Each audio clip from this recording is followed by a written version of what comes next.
There are a couple times where my clinical judgment was not great. December 26th last year, we had a shoulder dystocia, and I actually presented this at my peer review for complications class. I should have gotten her out of the tub to handle the shoulder dystocia.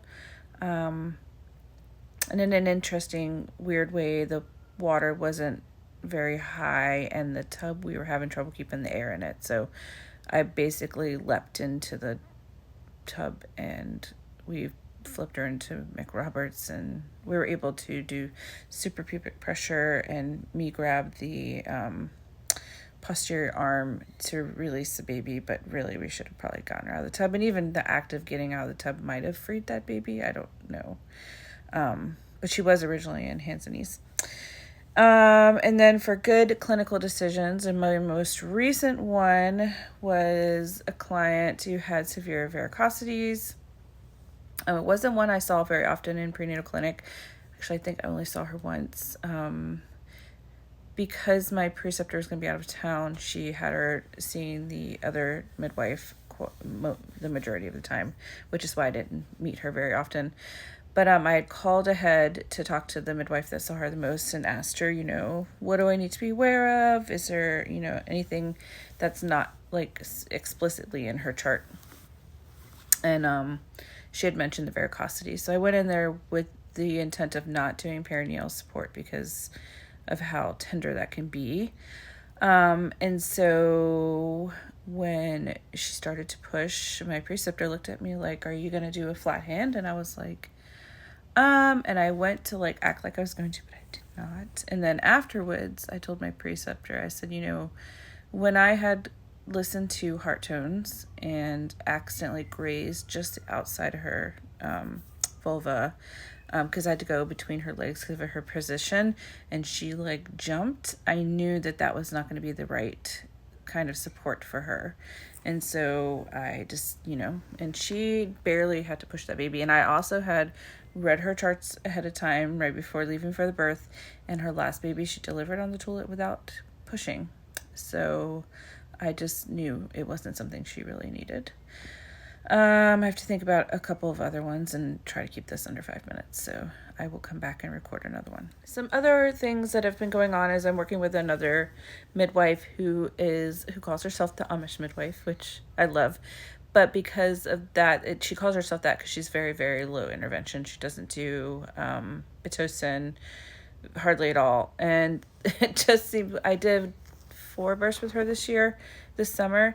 And it seems like the last 2 needed Pitocin really bad.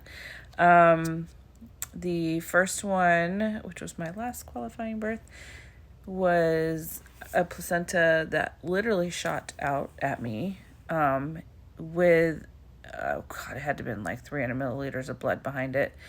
And she just was trickling. And so I was like, I need Pitocin. And so, but she hadn't drawn it up very often. So it was so I'm sitting there massaging her fundus and basically holding it clamped while they're getting the pit drawn. And we ended up giving her fluids. That was the first time I've ever given anyone fluids during a birth. For some reason, my main preceptor just doesn't offer them. I think we should offer them to everybody. I mean, especially if they've lost some blood. And then the last birth I did with her, interestingly enough, she birthed the baby, and I just see a trickle. What I thought at first was amniotic fluid coming from behind the baby, and then immediately was we need pit, because I've never seen a bleed like that before the placenta. And so we were able to get that bleeding to stop with a quick shot of pit. That time I drew it up because I had more experience drawing it up quickly. Let me think of some other ones. So the last part of the prompt is to identify the steps. So for the shoulder dystocia, the step I identified was get out of the tub. I still can't believe I just I don't know. It was my first one, and I'm so used to being shoved out of the way by my preceptor.